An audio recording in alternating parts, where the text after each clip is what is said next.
Hey everybody, it's Grace. Thanks so much for tuning in. Today we're going to continue with our mini series of Save Your Time and Your Money. So, those of you who are jumping in just now, what we're doing is a mini series because I really like saving money and I want to have a YouTube channel about how to save your money and how to pay less for things than you might otherwise. But my number one complaint is that takes a lot of time. So, we're kind of starting out. It's one of our first mini series. Say that's not necessarily true. You can save time and money. There's ways to do both at the same time. So last week, and I'll link it below, we talked about automation, how you can do that, how you can figure out what you need to save time on, and what you can save time on by automating. Check that out if you haven't seen it already. And this week we're talking about planning your time and planning ahead, how that can save you time and money as well. So the first thing I wanted to talk about today is your calendar. Keeping that up to date. I want to talk about this little couponers thing called stockpiling. What is that? Why it saves you time and why it saves you money. And then the third thing I want to talk about is impulse buys and how pretty much everything that most people buy are impulse buys and how you can avoid doing that. Let's get started. Sorry, I'm real excited, real hyper. So the first thing I wanted to talk about is your calendar. So on your calendar, you probably, if you have a workplace, you probably have a work calendar that you have to keep at least somewhat up to date. People probably send you meeting invites on it, and it's more than likely on Outlook. That's kind of the standard. I'm going to talk about Outlook. These types of rules typically tend to apply to Google Calendar as well. Or I don't know a lot about iCalendar because I don't use Apple products because they're expensive. So probably it's the same though, right? A lot of these are interchangeable. I'm just thinking. So the first thing that I want to say is that you can put everything you're doing that day into your calendar, whether it is personal or whether it's work related. If it's personal, there is a button that's marked private and it has a little block.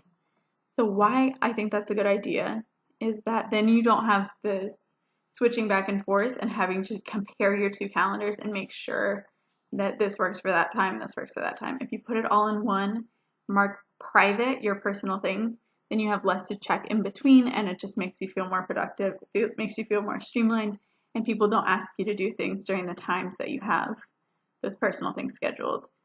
Even if you put out of office sometimes for little chunks of time, people will, depending on your workplace culture and all that, might ask you to do things if they don't see specifically this chunk of time has an appointment in it.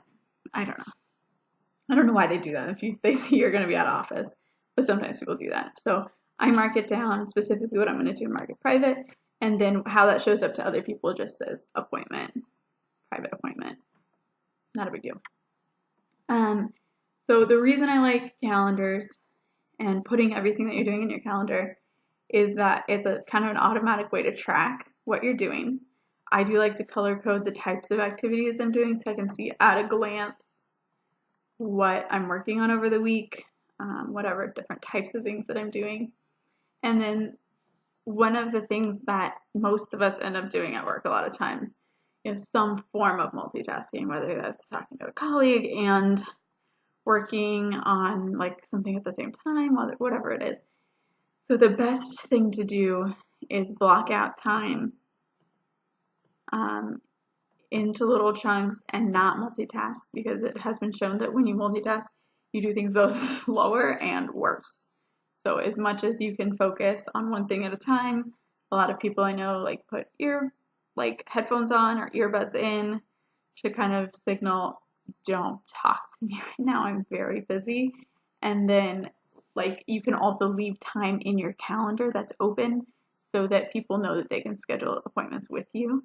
And during those times, you might be able to work on things that could be interrupted, filing papers at your desk or something that's very easy for you to do or easy to get back into if you are interrupted for whatever reason. So if you do need to be interrupted, leave chunks where people know they can interrupt you and set that standard of don't come to my desk and ask me to do things while there's an appointment in my calendar.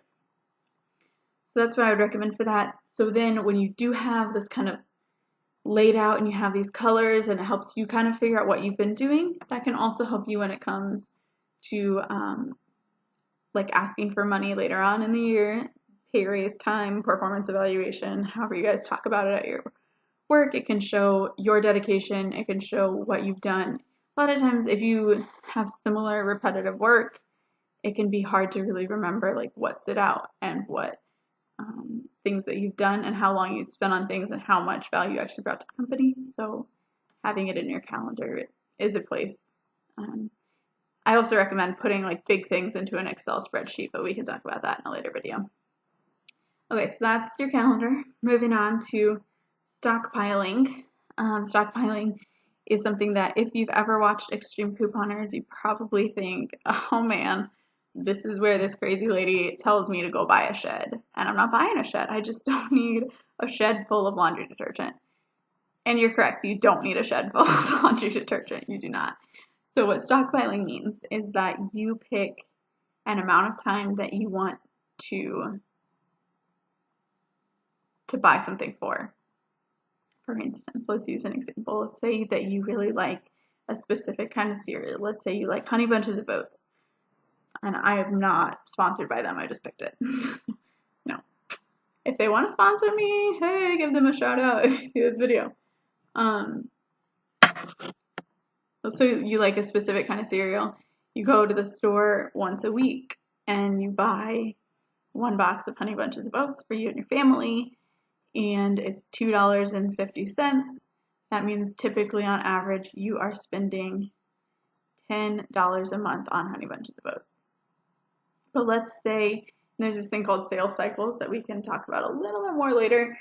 Let's say that it's common for Honey Bunches of Oats to go on sale to $1.50 once per month, once every 4 weeks, and that it's common for a coupon to come out for 50 cents off every 4 weeks as well. So what you can do is you can buy all 4 boxes on that one day, and you can use your 4 coupons.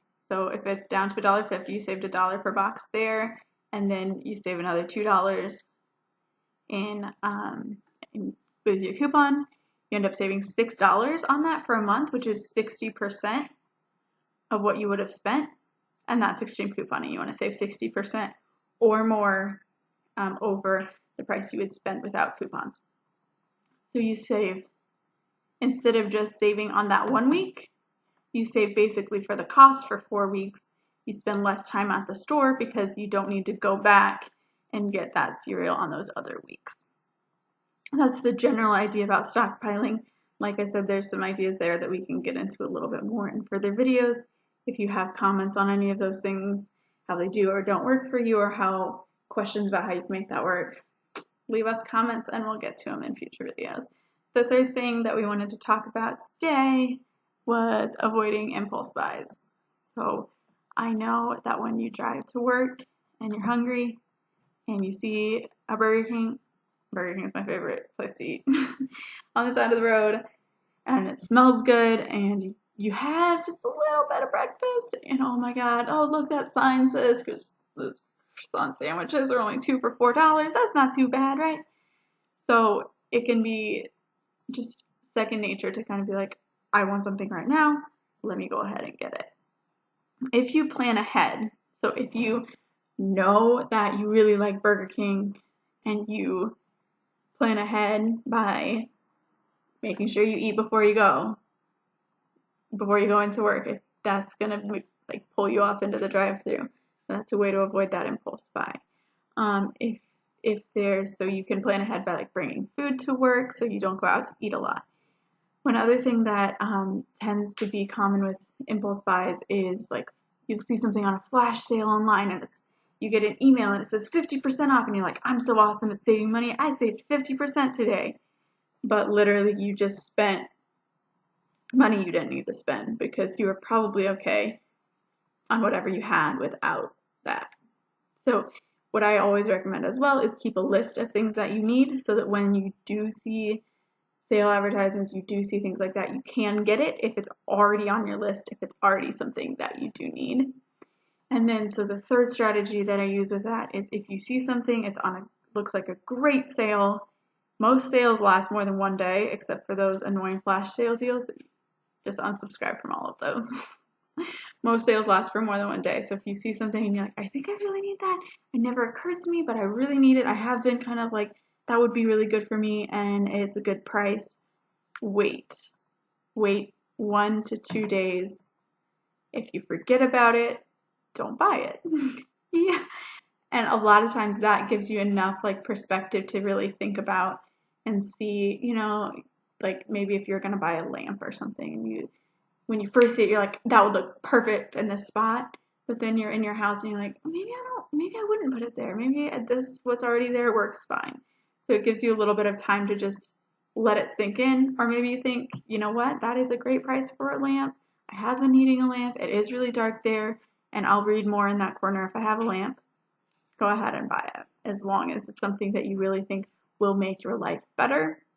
We'll jump into that a little bit more next week with our video on minimalism. So that's what we have for today about planning your time and planning ahead and how that can save you time and money. If you like what you saw, go ahead and like us and subscribe. Come back next week where we'll talk about minimalism, and I'll see you next week, guys. Thanks for tuning in.